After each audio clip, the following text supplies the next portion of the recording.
the American School of English International presents how to use must versus have to.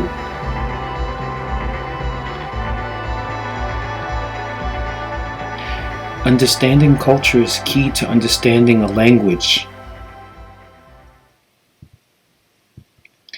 Both must and have to express obligation or necessity, but there are some small differences between the two. Especially true also is that most native English speakers use have to over must because of the cultural understanding of the differences in meaning of the two.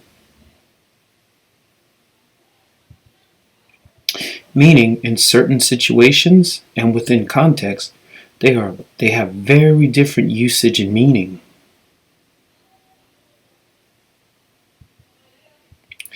Must expresses the speaker's feelings, even about subject matters, whereas have to expresses, above all, a general rule or idea. Example: you must think I'm stupid if you think I'm going to pay for that junk. In this example, the speaker feels or thinks that he or she is being taken advantage of. It is a personal feeling. I think that you think I'm stupid, what the speaker is actually saying.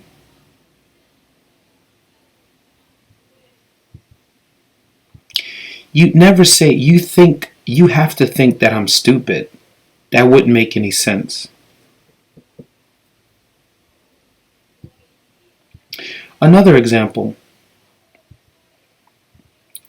Did you see that new car that he bought? He must be rich. Whoa. Must in this sentence conveys a belief or feeling. The speaker thinks someone is rich based on observation, and it's just a feeling.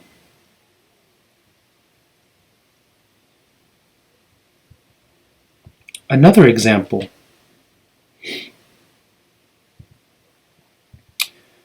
Must I wear this tie? Asking, am I obliged to wear this tie? What do you think? And also, if you use have to, do I have to wear this tie? Am I obliged to wear this tie? Is there a rule about ties? So, both sentences, one sentence is asking, what do you think I should do? And the other sentence is asking, is there a rule that I have to wear this one? Feeling.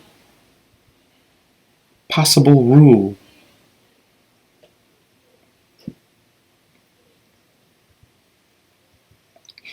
You must have me mixed up with someone else. What the speaker's saying here is, I think you have me mistaken for someone else.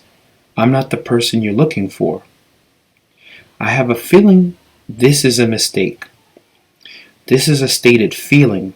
It's a feeling that this person must be mixed, that someone has this person mixed up with someone else. It's a feeling.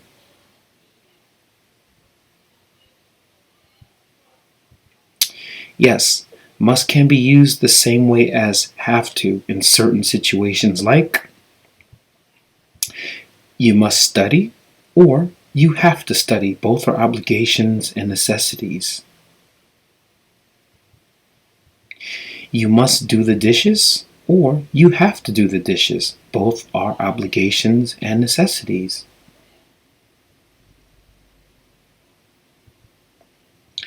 But it sounds more natural to use have to.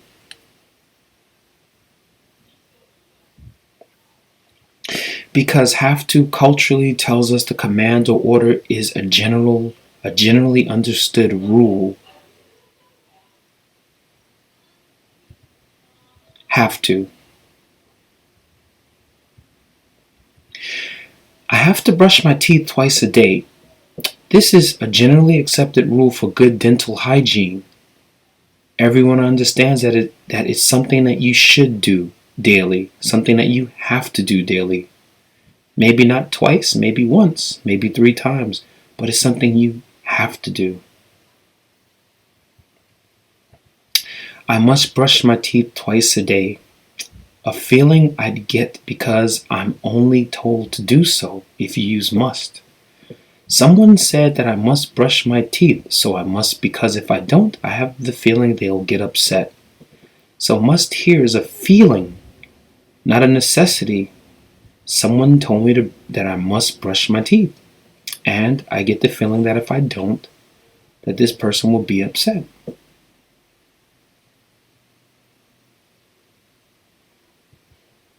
Also, where these words differ is must can't be used in the past or future.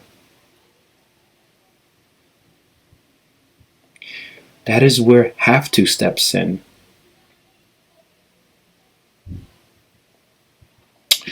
We have to or must buy another jacket. In the present, we have to or must buy another jacket. However, we had to buy another jacket. In the past, we would not be able to use must. We could, however, use needed to buy another jacket, but we couldn't say we must had to buy another jacket. So had to would be the only option here in the past.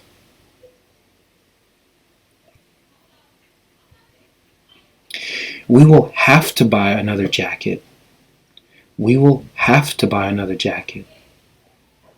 In the future, we wouldn't be able to use must for the future. We must buy another jacket. You wouldn't be able to say that. So we will have to buy another jacket.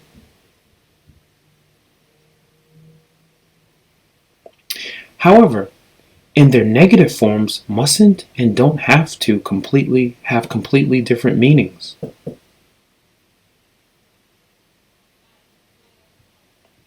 Mustn't expresses prohibition. Example, you mustn't drink alcohol. You are prohibited from drinking alcohol. It's the same way as saying, or you are not allowed to drink alcohol. So mustn't expresses prohibition, something you mustn't do, something that you're prohibited to do, or something that you're not allowed to do.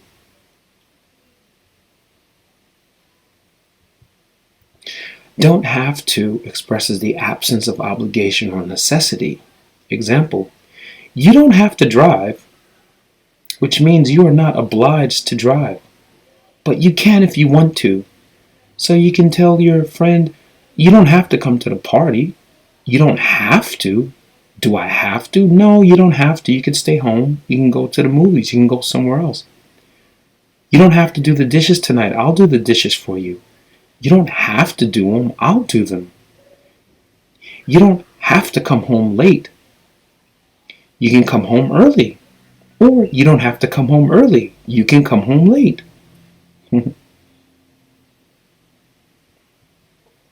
Side note. As a native New Yorker, I can count on my hands how many times, I can count on one hand how many times in my life I have used must.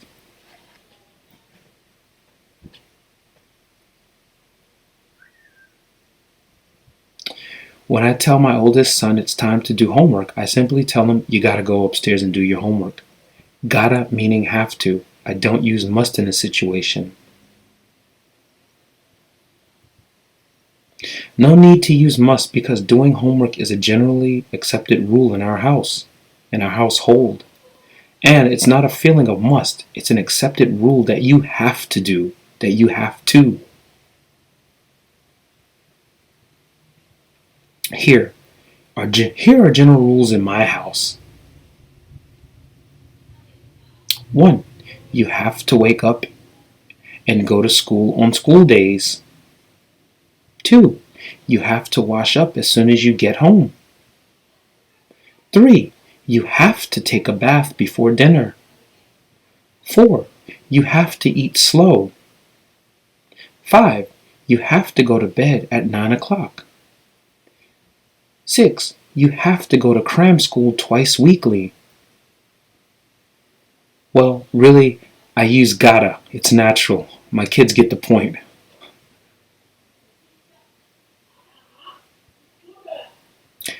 How must is used. 1. I noticed my daughter was writing her numbers sloppily on the sheet on a sheet of paper she was doing her math homework on that she was given by Kumon. I stated, "You must be crazy if you think you're going to hand that in." See, it's just my idea, it's my feeling, what I think of her writing, the way it looked on that her math, the way her numbers were written, looked pretty crazy. So I said, "You must be crazy if you think you're going to hand that in." That's when I use must. 2. A teacher once told our class after we had been acting up and doing mischievous things, "You must think I was born yesterday." Because we told her we didn't do it. And she said, "You must think I was born yesterday." This is a feeling. She's saying, "You think I was born yesterday." We can omit must. You think I was born yesterday? You must think I was born yesterday. You're feeling, you really must think I was born yesterday.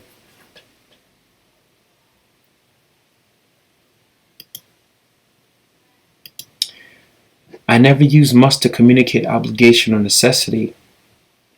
So example, my oldest son has to go to college. He knows this. My kids have to be in bed by 9 o'clock nightly. They know this. My kids have to finish out this year of judo before they can move on to tennis. However, my kids must do good in school in order to do things in life and not be limited in their social and economic advancement. That's my feeling. There could be some other things that can help their social and economic advancement, not just schooling. But schooling is number one, and we know that. But they don't have to. There's other ways they can advance their economic and social they could be advancing the social economically. That's my feeling. So remember, kids, must expresses the speaker's feeling as in he has a big car, he must be rich. He has a big car, he must be rich. Whereas have to expresses above all an impersonal idea as in you have to wear a uniform at this school. You have to wear a uniform at this school. This is a generally accepted rule at this school. You have to wear a uniform. Everyone wears it. You have to wear one. It's not my feeling. Have to mainly expresses general obligation as in children have to attend primary and secondary schooling.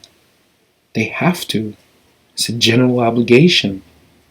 While must is used for specific obligations as in you must do your homework tonight before or after dinner.